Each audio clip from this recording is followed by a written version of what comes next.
90,2 Serambi FM, Saudara Lon kembali lagi dalam talkshow interaktif bersama Dinas Pemberdayaan Perempuan dan Perlindungan Anak atau DP3A Aceh dengan tema perayaan Hari Anak Nasional Aceh dan Gempa, Gerakan Massal Perlindungan Anak.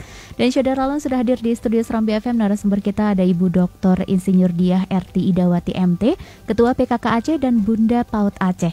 Kemudian ada Ibu Amrina Hambibi, Kepala Bidang Pemenuhan Hak Anak DP3A Aceh. Saudara Lon, untuk Anda yang ingin bergabung silakan di 0651637172 atau WhatsApp di 0811689020. Dan Anda juga bisa menyimak via streaming di www.serambifm.com atau via Facebook di Facebook Radio Serambi FM Banda Aceh dan juga seluruh Facebook Serambi Group. Ya, ini saya bacakan ada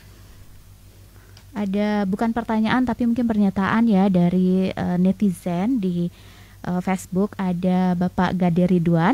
Alhamdulillah Bunda PAUD Aceh Dr. Insinyur Diah RT Idawati MT sangat peduli terhadap tumbuh kembang anak usia dini dan juga peduli dengan para korban kekerasan terhadap anak.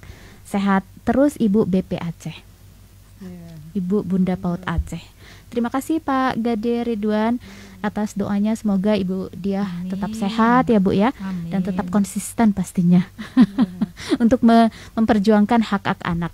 Dan Bu Amrina pastinya dong ya aktivis juga gitu, dan kebetulan memang kena di DP3 Aceh Bu ya, jadi memang jiwa aktivisnya keluar gitu.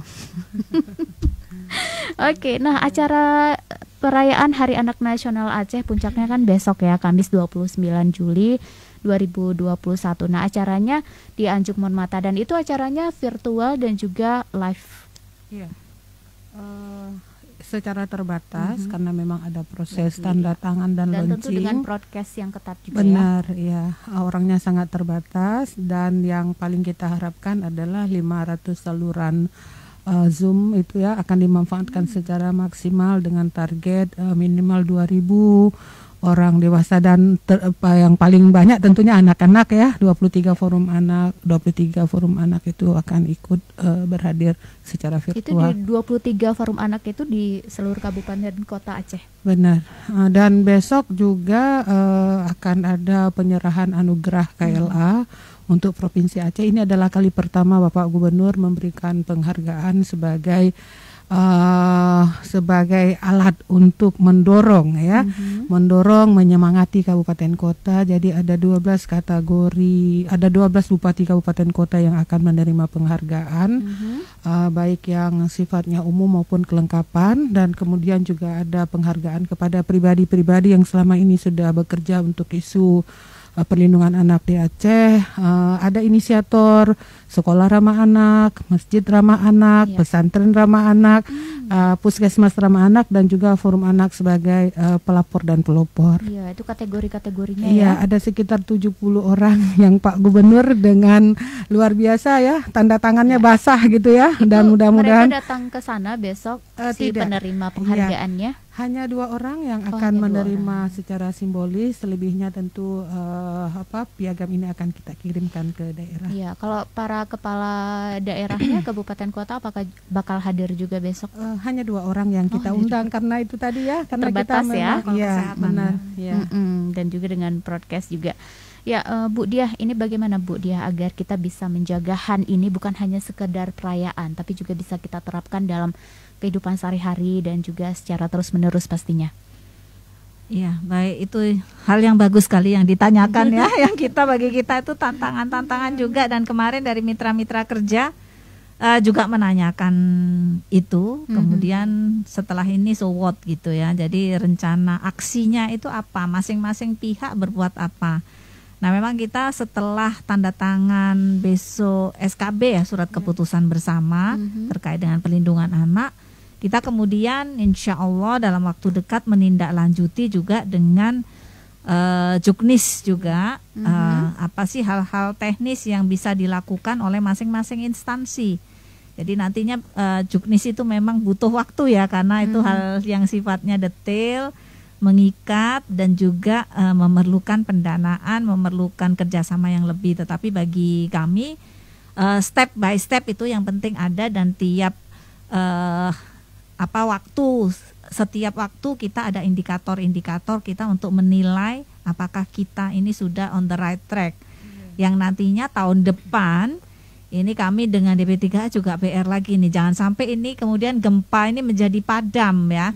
Nah, gempa masih terus bergema sehingga insya Allah harapan kita COVID segera berlalu sehingga kita bisa kembali menggemakan terkait dengan perlindungan anak ini memang secara langsung di kota kabupaten. Karena dulu nih sering kalau dari DP3A ada Gampung Ramah Anak atau Kabupaten Layak Anak, ini juga saya diikut sertakan dan kita bisa menggugah lebih banyak lagi masyarakat satu kampung itu kemudian mengerti esensi dari perlindungan anak itu apa gitu ya, esensinya. Nah itu yang kita masukkan juga. Tetapi dalam sehari-hari misalnya tadi kita juga mengunjungi salah satu SD sekolah dasar. Sambil kita membagi-bagikan makanan makanan ikan untuk mengatasi anak-anak kita dari stunting, sambil saya kumpulkan juga gurunya, kemudian kita briefing bagaimana bisa memberikan perlindungan anak secara menyeluruh, tidak hanya pendidikan aja yang diurus, tetapi juga perlindungan terhadap anaknya. Bagaimana kalau anak ini datang kemudian ada biru-biru, ada lebam-lebam atau lemas gitu ya, itu juga bisa ditindaklanjuti sehingga ada bisa kalau memang kecurigaannya kuat itu bisa memberikan laporan ke DP3A ataupun kita memiliki call center, nomornya berapa ya Bu ya? Ada 1110. 1110. Ya, jadi nanti mohon bisa dibuka Bu Amrina untuk nanti disampaikan kepada saudara Lun di sana untuk bisa yang ada mungkin di tetangganya gitu ya, ada bisa memberikan laporan kepada kami untuk kemudian bisa ditindaklanjuti tentunya. Ini bagian dari kolaborasi secara aktif. Oke. Nah tentunya Ibu tadi kan kita bakal launching gempa juga ya, gerakan massal perlindungan anak. Dan bagaimana gempa ini agar tetap konsisten Bu ke depannya? Iya, tadi itu yang saya sebutkan, artinya memang kalau dari sisi Bunda PAUD misalnya, Bunda PAUD dengan adanya besok setelah gempa kita launching juga namanya adalah Bunda PAUD Menyapa kegiatannya, ataupun bahasa Acehnya Bunda PAUD Semapa gitu ya.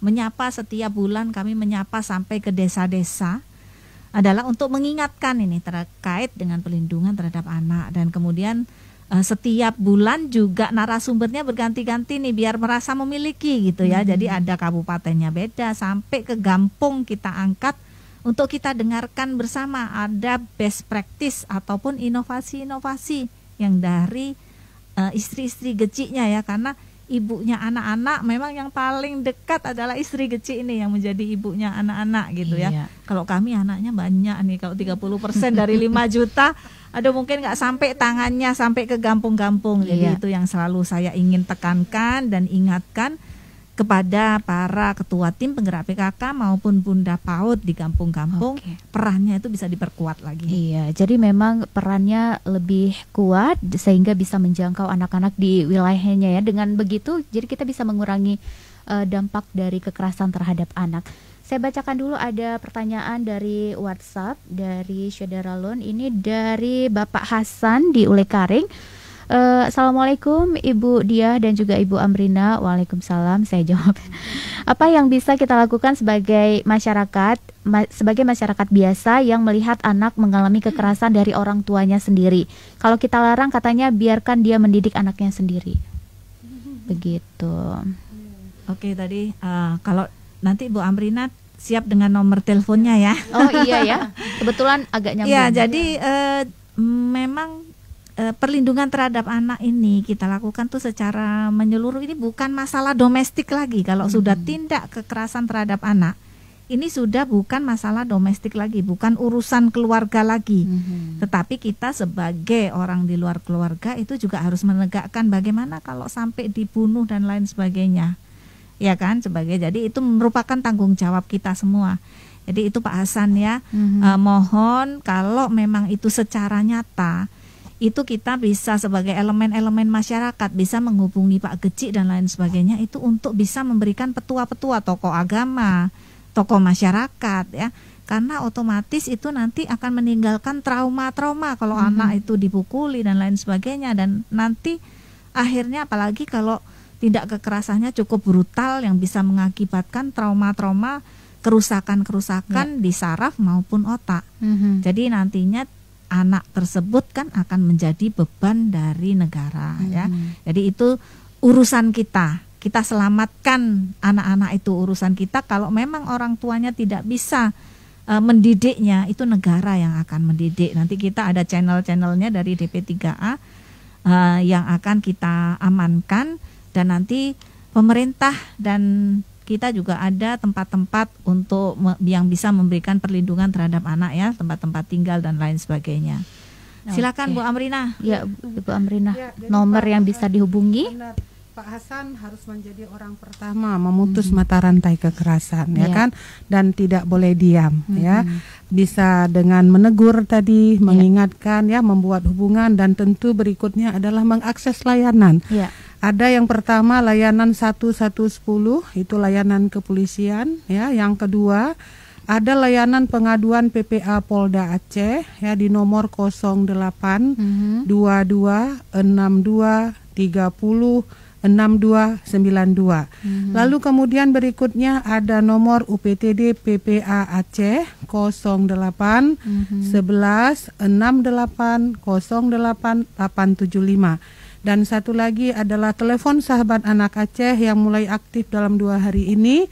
Ini bisa diakses oleh anak untuk curhat, cerita ya, di 0811 68 99129. Boleh WA kalau anak-anak tidak punya pulsa, dan operator kami akan menelpon kembali untuk mendengarkan keluhan anak-anak. Aktif itu Bu? Sudah Bu, sudah aktif. Iya.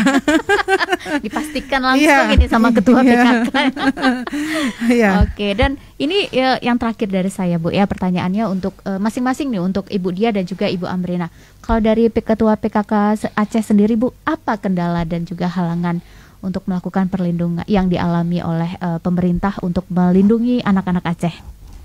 Ya, persepsi dari masyarakat ya, yang untuk saat ini mungkin di dalam persepsi masyarakat itu perlindungan anak ini ya pemerintah saja, bukan urusan dari seluruh elemen masyarakat ya, cuman orang tua, keluarga sama pemerintah itu.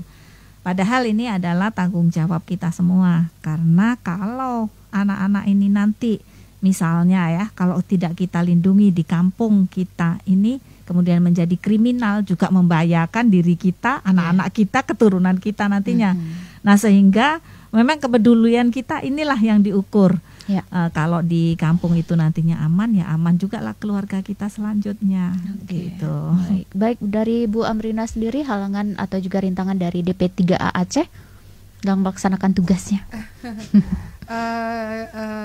Secara teknis kita tidak ada halangan ya, tapi terkait dengan pemahaman ya, itu menjadi tantangan ya, menjadi tantangan yang kemudian kami harus lakukan sosialisasi, pendekatan dan lain-lain, sehingga kemudian ada warna baru untuk melihat bahwa persoalan anak adalah persoalan bersama, dan ini bukan isu main-main, tapi ini adalah persoalan keberlanjutan sebuah generasi, dan kita semuanya harus bertanggung jawab untuk itu. Kalau anggaran cukup Bu ya?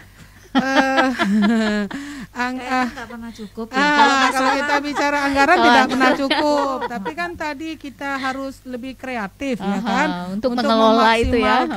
Sama seperti belanja ibu rumah betul, nggak akan cukup. Setuju banget. Dan anggaran untuk anak bukan hanya pada DP3A. Nah, ini juga perlu dipahami Dinas Kesehatan. Semua proyeksi anggaran pemerintah Aceh ketika menyasar kelompok umur 18 tahun ke bawah itu adalah anggaran perlindungan anak. Luar biasa. Ya. Memang itu artinya adalah pemerintah Aceh betul-betul menyokong dan juga punya niat yang kuat untuk melindungi anak-anak Aceh. Baik, kita memasuki segmen terakhir. Ibu, silakan Ibu Amrina terlebih dahulu untuk memberikan closing statement-nya. Iya.